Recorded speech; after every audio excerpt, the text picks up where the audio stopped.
Hi everyone, it's Lainey. So I wanted to do a video on, well, something I've talked about before, but that's okay.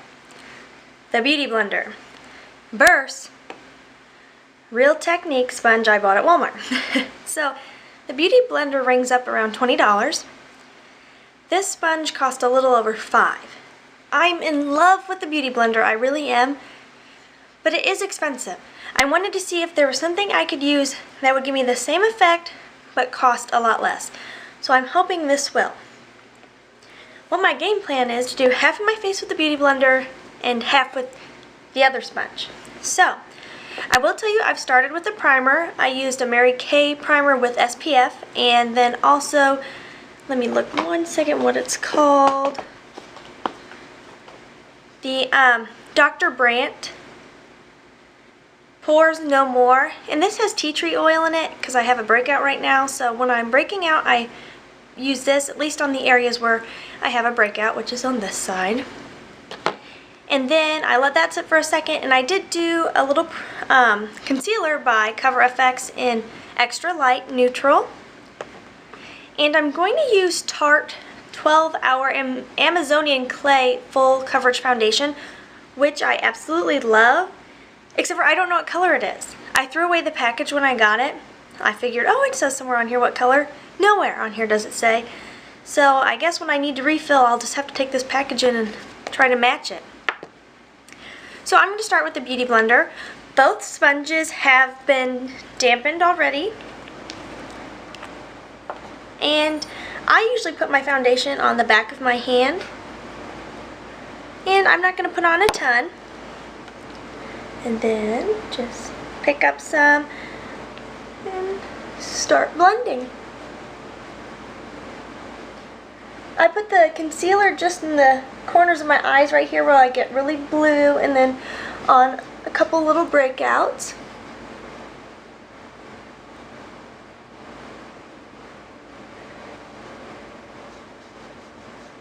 I like to use the corner end for getting in around my hairline, under my eyebrow, in that corner there, and in any little nooks and crannies. And I always bring it down past my jawline onto right around my ear there, because those are the areas where you're going to see a big line if you don't blend well.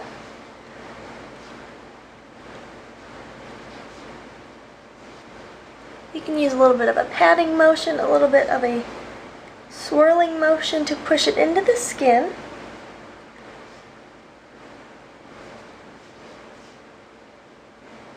Okay, I'm going to make sure I stop halfway down the middle, so let's make sure I get that full half.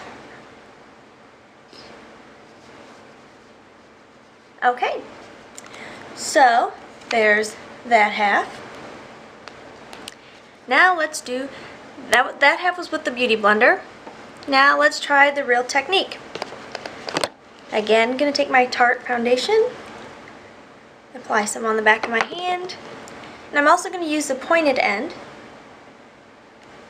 This is a lot denser than the Beautyblender for sure, and I don't know if that's a good thing or a bad thing yet, but it's definitely denser. The foundation doesn't seem to sink in as much. It feels definitely different in applying it. This is the first time I'm using this, so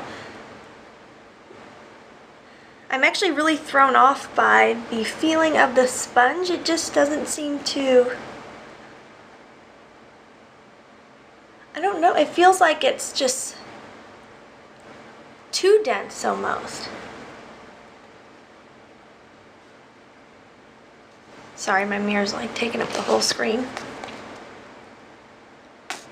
I'm just like trying to figure this out myself right now. Like, do I like it? Do I not?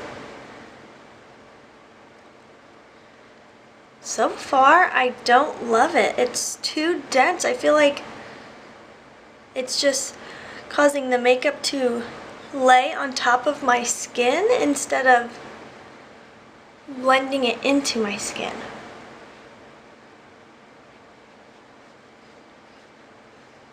It feels like a paintbrush instead of a sponge, which I know doesn't make sense, but that's how I would describe the feeling of using this sponge.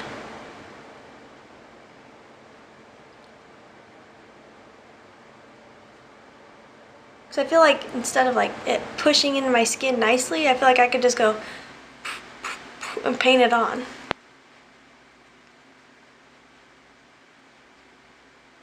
And I feel like it took off more makeup around my blemish than it put on. Like I feel like I need to take my finger and actually apply it onto that blemish because it's not leaving the makeup there, it's taking it off. Okay, now let's see here. Both sides look pretty decent. What do you guys think? Alright, well, this is the Beautyblender side. This is the Real Technique side. And for using the sponges, I like the way the Beautyblender feels a lot more. But for looks, honestly, they look pretty much the same. But I will say for a spot where I had a blemish, it just wasn't cutting it. I needed to take my finger and actually dot it over. I'm still not happy with it. After the video, I'm going to go in and fix that spot up some more. Under my eyes still look a little blue, where I always have that dark line there. I will say if you're looking for a cheap sponge, the overall look is pretty similar. I do still prefer the Beautyblender for sure. It's just softer, and I feel like it puts the makeup on my skin more than kind of like blending it in than just painting it on. But if you need something cheap and you need a sponge, then pick up a Real Technique. I probably will still use it, especially when that one has reached its time limit, which is around 3 months. Then I'll try this out for a couple months and see how it goes. But this isn't a terrible knockoff. It can do the job, but I still prefer the Beautyblender. Alright guys, let me know what you think. Talk to you soon.